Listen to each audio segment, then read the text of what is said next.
bar, free food tonight. That'll be at 8:30, Flat Top Johnny's. We'll walk over there, you'll see. It's super fun. They've got pinball. It's awesome. And that's hosted by Kate. Next month, we have a talk by Indiepocalypse coming up about DIY publishing. Date and location to be announced. I'm going to hand this over to community announcements. Hey everybody, just want to say thanks for coming. This is all part of Boston Game Dev Week, which we're going to do every year from now on again. And yeah, if anybody wants a free button, Boston Game Dev Week button, we have a bunch of them, and they have a little number 1 on them. So yeah, thanks for coming.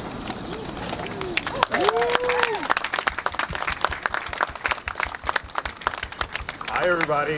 Whoa, this is loud. Hi everyone, I'm Kirk. I'm from Unity, the small indie company that could. I swear. No, I just want to thank, first off, can we give a round of applause to the organizers, because it's a lot of work to organize one of these events, especially when it goes through multiple days, so thank you all for hosting us. And yeah, we have a little booth right here, so please feel free to take a pen or sticker. Me and my team will be here throughout the week. Michael's right there. I'm going to add him in the, he's waving with his shirt and hat because he's trying to be incognito. He's one of our marketing managers, and basically our goal here is to be here for indie developers, and we're looking for games to support. So especially if your game is made in Unity, like, reach out to us. We'd love to play your game.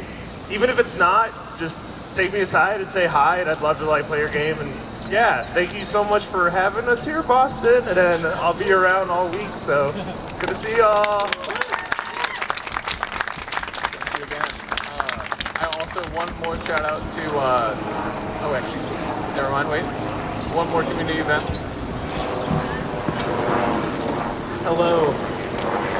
I have a game that I'm releasing very soon that you could wishlist right now on Steam. It's called Unidentified Feline Obliterators. But that is not the game I'm showing tonight. Tonight I'm showing a game called Shuffle Sword. Thank you.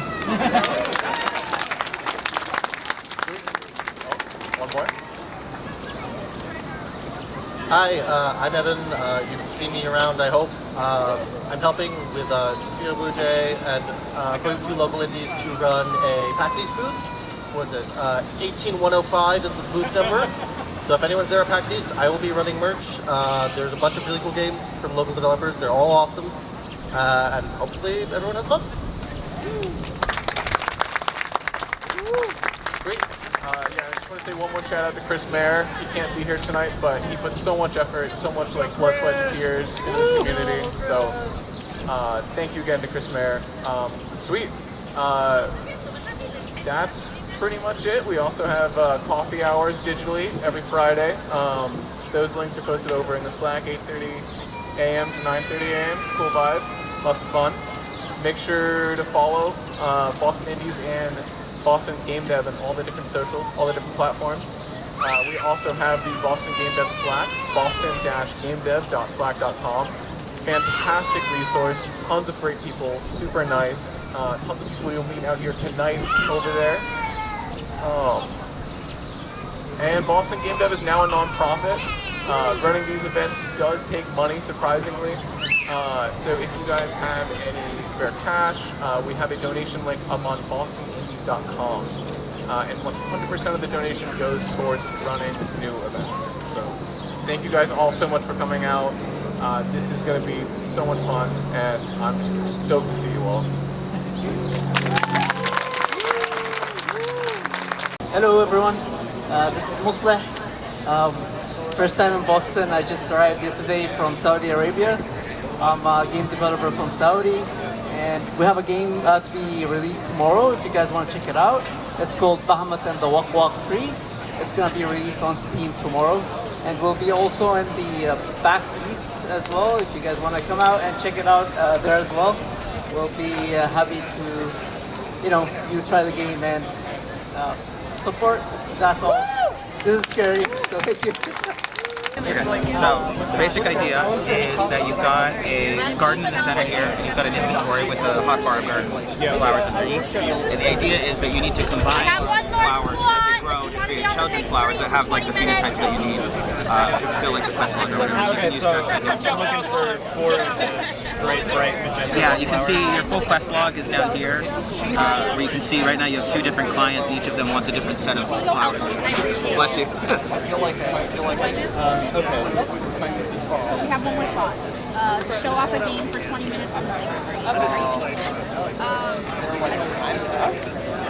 Is that like an effective like if Each card has that one. Okay, yeah. Okay, and then you can either hit spacebar or hit the advanced button up there, and it'll run, it'll basically tick forward by 1 day, and that's what will allow flowers to grow and combine. This is just for Boston Game Day. Sorry, how do I start? Oh, you're just going in to do a thing. Just replay it. I couldn't build the game, so it's like stop playing and replay it. Okay, I realized I didn't totally read the instructions. Yeah, if you would like narrate, give it any more Oh yeah, that'd be awesome. So yes, if you'd like them to start growing, you can also click and hit space or the button to multi-harvest flowers as you go. Yeah, no reference. Yeah, sure. This game in theory is all about experimentation and figuring out like what types of flower combos create the types that you're looking for. They do flowers that grow into neighboring tiles, and when they combine, they'll combine into neighboring tiles. This one right here is to open up your inventory, like in a big view, and you click it again to close it. These 2 buttons right here, like, get up and down in your inventory. And then I'm trying to hold one is But if you click on the here, you actually see, like, gives me multiple In order to collect flowers, you can do right click, which on the trackpad is like 2 So fingers. then, like, to make that flower. And you can hold down right click as well to collect. Exactly. Well, you have to get lucky. Oh, I see. It's a random act. Yes. Oh, okay. But it is dependent on what flowers you place around it, though. It's not entirely random. I see. With left mouse button, and then 1, 2, 3, 4 switches between different weapons, or you can use the scroll wheel. If you look down near you, you can place a block. Oh, I see. So there's a building component. Yeah. Oh. And is it just a deathmatch sort of thing? This is capture the flag game mode, but there's going to be different game modes in the final game. Okay. They don't really make their money from it. Let's find out. So if I get the blue flag, I gotta change it to the green base. So you're on blue, so you're trying to get the green flag and bring it back to the blue base.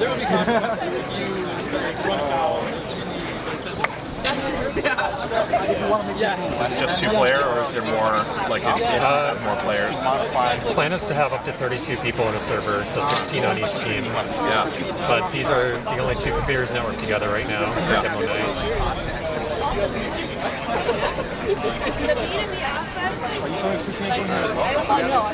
Should I be trying to hunt you down, or should I just be trying to go for the flag? Whatever you want to do. I think fighting is funner, but I'm just going to put it in good faith. I'm going to get the flag once, and then fight on the way back. While she's playing, do you want to tell me about the game? Absolutely. Yeah, so Unsent is a whimsical 3D platformer set in the regulatory realm, which is like is sort of like adjacent to the human world realm, where these creatures called regulators. And regulators exist to enforce human superstitions on humans. So like the sodium subdivision there enforces that all humans have to throw salt in the fire. The Unsentiment department, which is where Valentine, our main character, is working, they handle the idea that all things will end up where they're meant to. And so his job is basically to deliver letters that were never sent to the human world. So he finds in the department the letter, and then he goes to the human world and he delivers the letter to the person who's missing it. And the game is kind of about like closure and whether or not like it's better to have the letter. That's one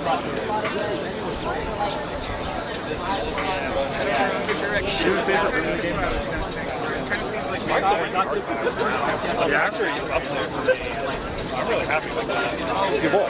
It's good ball. It's really good. I definitely hit it. Nice little move there with the back. It's a game about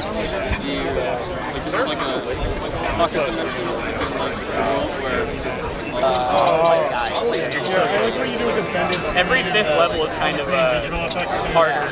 Very limited cut threshold.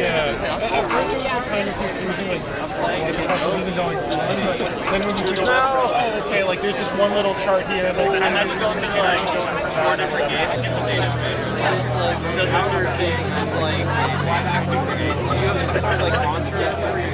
This is literally just running a website locally.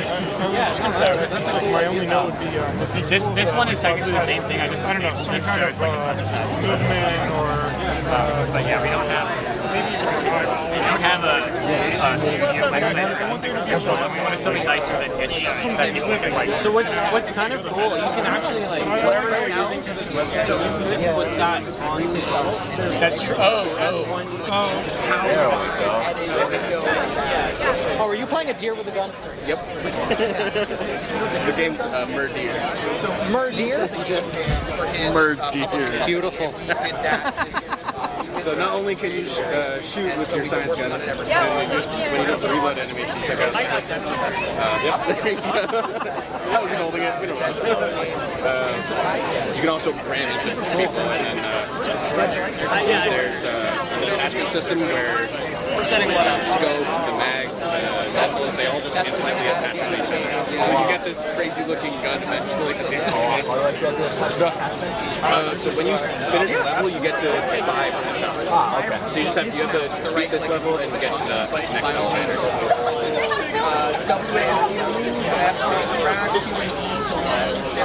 And I won't lie, you can just kind of sprint through everyone, and it's pretty effective. But you do have a stamina meter, so if you miss them, the green one. The green one is the elevator. Now you can talk to the smack.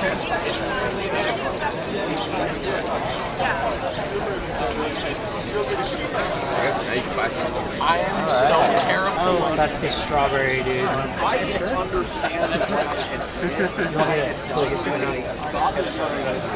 have a funny candy dog.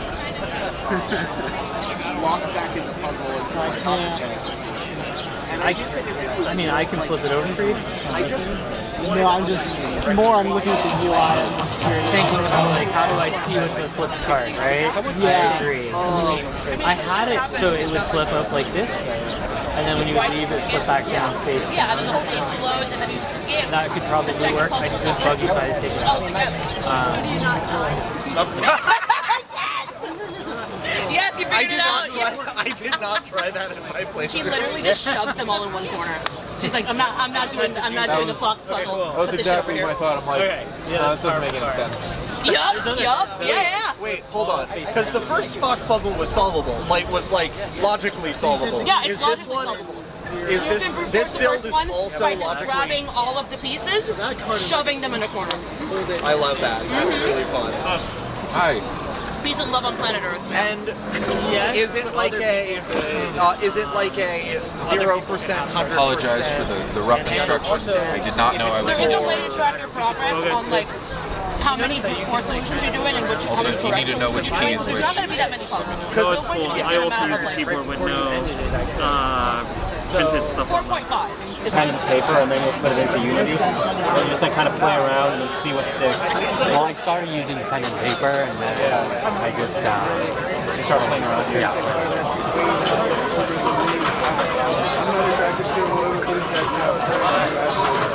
It's very.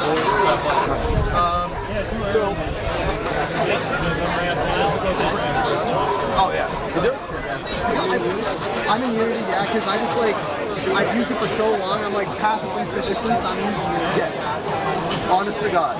And so here, do you want to sit down there? Okay, so it's Waz and Jitter. No worries, my enemy is currently broken as well. That happens. So the Jickle is the aiming, Waz is the moving, and so if you're moving in the same direction and aiming in the same direction, you'll sprint. Oh! And like that. Yeah, and so then if you hit E, you'll jump. And so if you find a ledge that you can jump down, which will be either in this direction or that direction. I haven't heard of that. I want to do the thing where it's like a concept, and then because he should definitely jump from here and beat you. This is Yoshi Box. It's a cozy rhythm game where you play as a spirit who has passed on to the afterlife, and you're helping other spirits pass on their music therapy. Okay. So the entire game is played with just the mouse, and we have a head runs because the music is all composed by our team.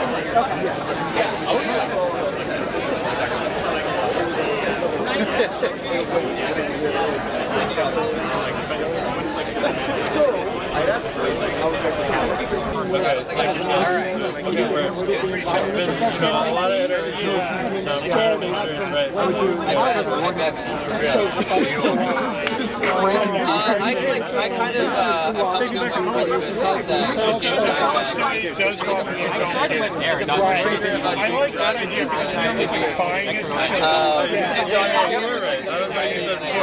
once I have the cards, you figured it out. Oh, you got it. My God. Oh, I see. You're a mad lad. You're going to beat the game in 10 seconds. What do the circles do? The circle around your ship or the circle? Like the little circles on the map. My name is Matthew.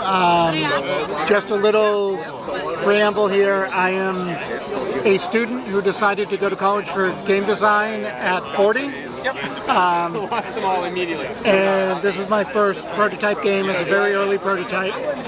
It's an incremental deck builder with world exploration. I mean, it feels really nice. The arcade out of it. What you're playing against is the environment deck, is where you buy cards to go into your deck from, and the cost is the increased danger in the explore phase of the game. Each card has their own effect when you play them, to either affect your own stats, to change something in the world, or to trash the card for a powerful ability. Good. It feels nice. All right. So right now there are only 2 cards in the prototype. It's more of a systems getting everything to work phase. But if you go ahead and just take any of the cards, and that puts it in your discard to be shuffled back into your deck. And then use the ability on each of the cards in your hand. And that bottom ability trashed it back into the environment deck. And if you hit explore, you'll go into the exploration phase. It's WASD in the mouse, so I don't know. There, hold on.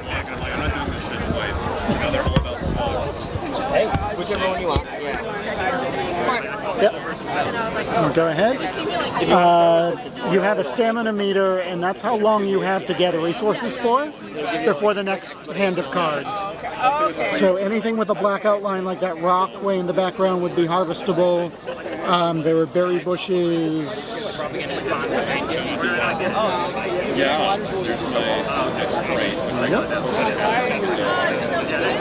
there's slug. Depends on the slug. Oh, 5 to the gate. Slug intends what the lady names it. And the goal is, when all the cards are implemented, to directly have control over what spawns in the world every turn. The world is procedurally generated every round. Okay. So that's, see, I have the stone right here as a resource. Yep. So the resources are used for meta progression. It's going to be a push your luck mechanic. How many resources do you want to gather before the world gets too difficult from the danger level, because if you die, you'll lose a bunch of the resources. So enemies will spawn at certain danger thresholds. Yeah, so this is Fish Combat Arcade. It's a movement-based combat game. You're going to be essentially like outmaneuvering all these creatures to hit them in their orange glowing weak spots. We're working right now on adding a story, a hub world, a creature collection, like a lot more features to it to make it a bigger experience. But yeah, that's the core of it. Is moving really fast. It's got like, we're trying to capture some of the magic that Neon White had with some quick platforming and quick speed running based levels that you're working on. Your level times will affect like not only your progression in the game, but also the kind of features you're able to collect, the kind of skins you unlock, and you're also trying to as well as the story Is the gravity based on the surface you hit? Yes. That's a really cool feature. So eventually there'll be a card. Once you get into the later levels, we're doing a lot of like Inception type ending stuff. Yeah, but it's and then you have to find it's a lot to wrap your head around how to move.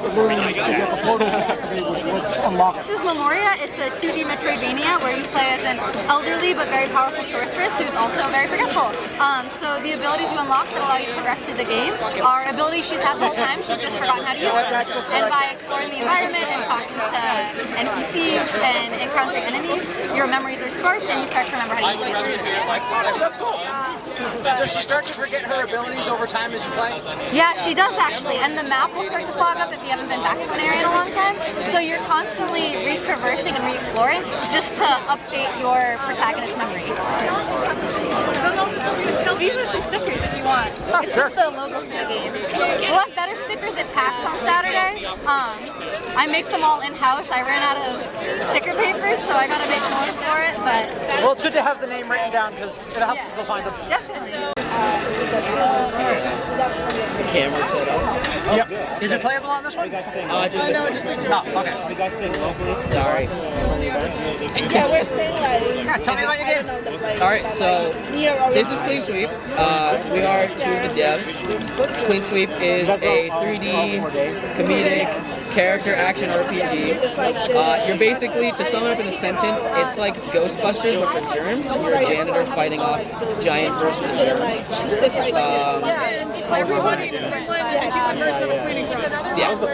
So you play as the janitor.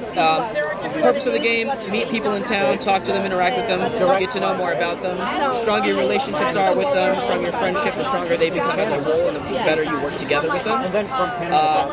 For full game, we plan on having, including the janitor, 10 playable characters. Right now, this is a shortened version of the demo, which we have the full demo out on Steam. This is just a little expo version that's got a couple characters. We have Charming and Soap, as well as the janitor. And we also have just a couple of quests. There's more quests in the actual demo, and there'll be a lot more in the full game, including main story, which involves cleaning your mansion, kind of like Luigi's Mansion, trying to figure out what mysteries are going on and helping out the town and trying to just be a good janitor, be a good town janitor. Are you planning to have relationships give perks, I'm guessing? I mean, kind of. With these characters, the more you progress with all the personal development, because that's one of the main things of the character, the stronger that their abilities will become. Yeah, stronger their abilities. That's what you said. Stronger their abilities become. Yeah, that's what I meant. You'll unlock like more things about them. You get to know more about the characters. The game also has a very big emphasis on diversity and portraying underrepresented communities and possibilities. And we also want to tackle big issues like mental health and personal health. Nice. Do you guys have any social media you want to share? We are at Clean Sweep the game, basically everywhere. We have a Discord server, but that's like through our Steam. You can find that. Insta is the main place we post.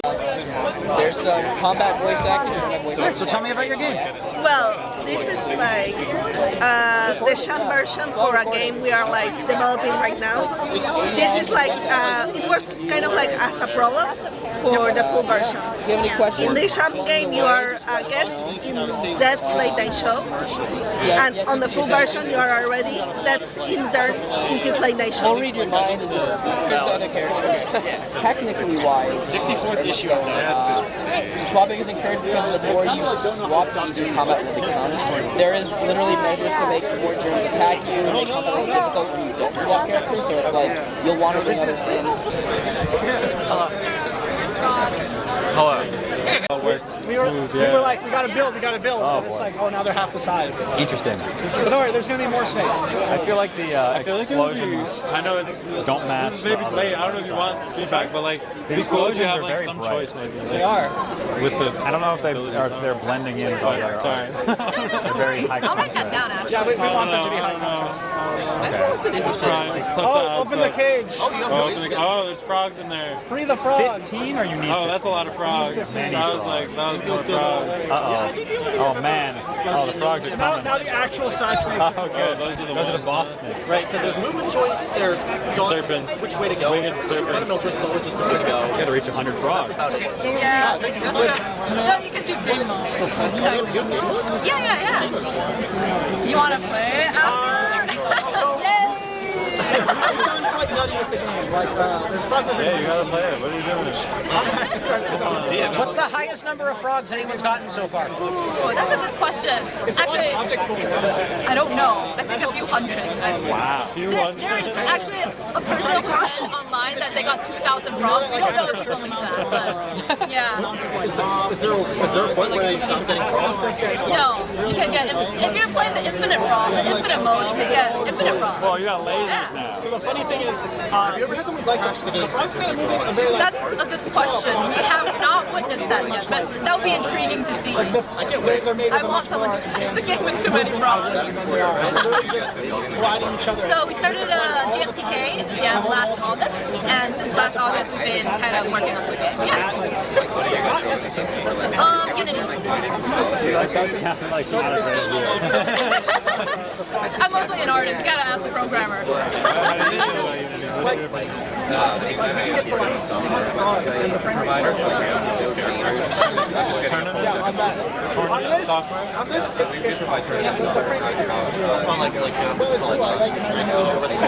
There's a lot of Those are some boss snakes.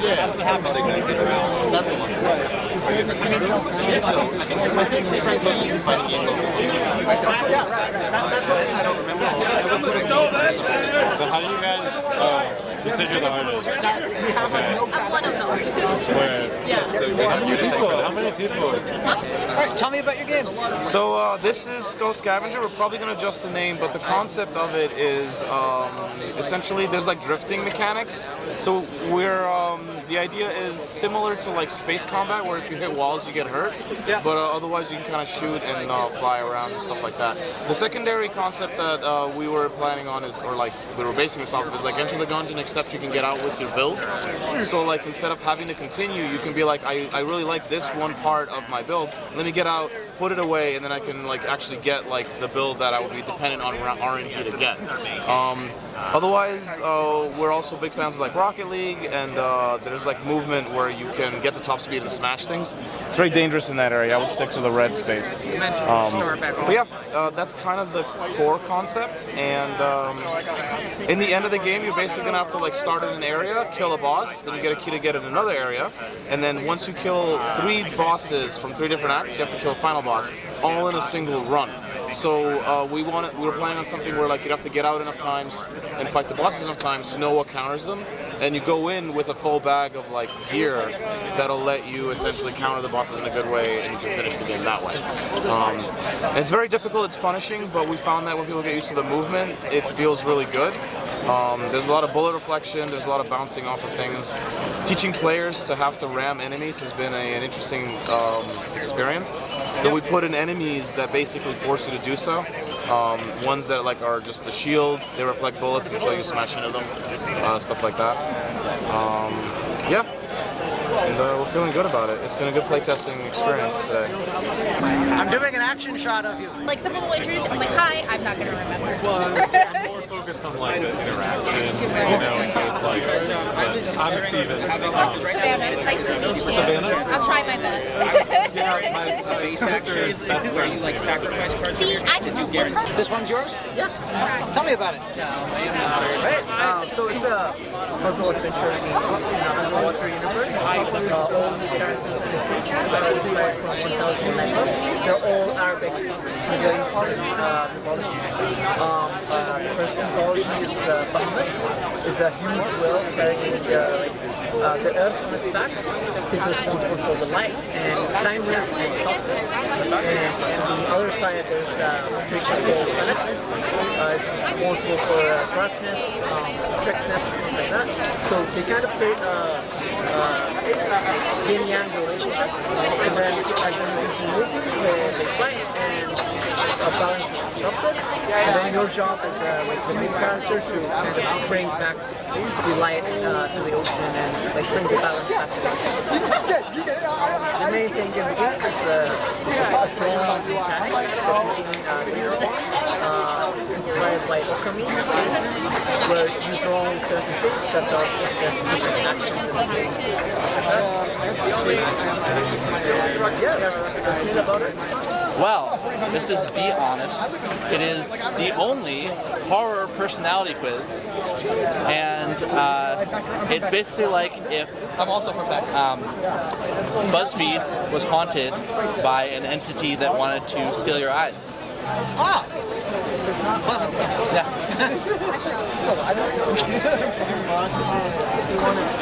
Yeah, so it starts off normal-ish, and it gets creepier and creepier as it goes.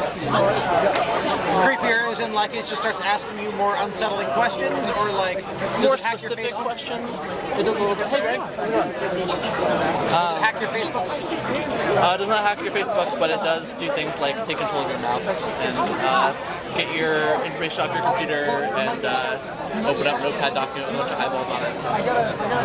Your drug use you can press and hold tab, and tab will open up a radial menu that lets you use certain drugs to give you certain abilities. Read your health, beer's your shield, coke is a speed boost, ketamine slow-mo, and whippets have a nitrous blast that blasts enemies away. The goal is to get 2 Metro cards and escape Bushwick, New York. Yeah. And if you have any questions about stuff, once you hover over it, it uses it, and you can let go of tab. Okay.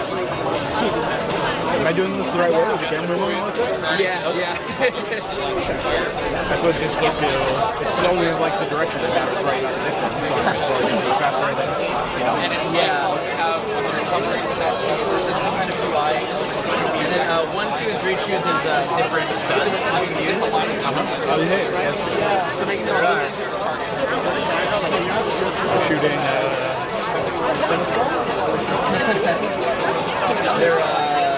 The king will be the final boss. Okay. And the king, you are the last wizard. The king has eradicated all other wizards. Oh, He you hates them for some reason. And kind of the plot we're toying around with is the reason is because the king ran away with a wizard and stole your girl. So this is Spell Chain. The lead developer is in Australia. I'm from upstate New York. I'm coming back, but I want to get some feedback. Which is a fifth of your bar. No, his name's Dan. A much more normal name in Australia.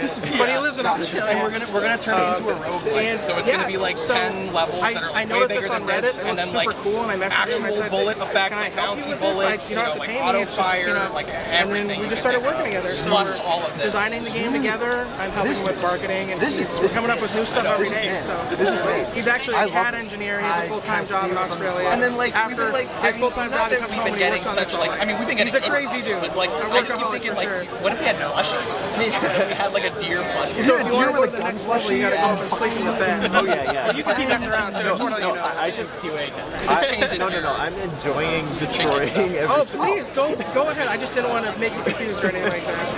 No. I got it. I like seeing because a lot of these objects are kind of have more attachments and stuff. It's fun to see like all the break holes and the way that it's falling apart. Yes. We had a couple spells that either have to seriously balance or eliminate altogether because there was a teleport. And you cannot imagine the shenanigans players get up to when you give them a teleport. They're on top of buildings. They're in the trees. I've been looking for a shrunken head to put in my car.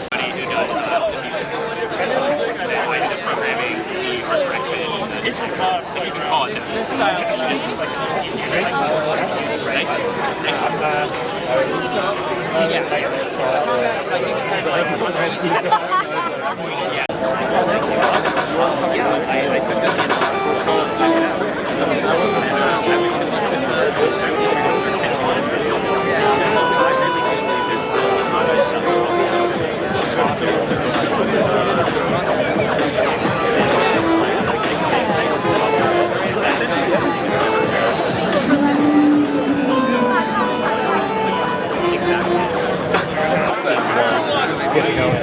pick up the sword and fight the guy. The sword gives you like bonus damage to your roll. You can take the item back out. There's some switcheroos to find like relevant areas. The lighting is also. Yeah. Okay.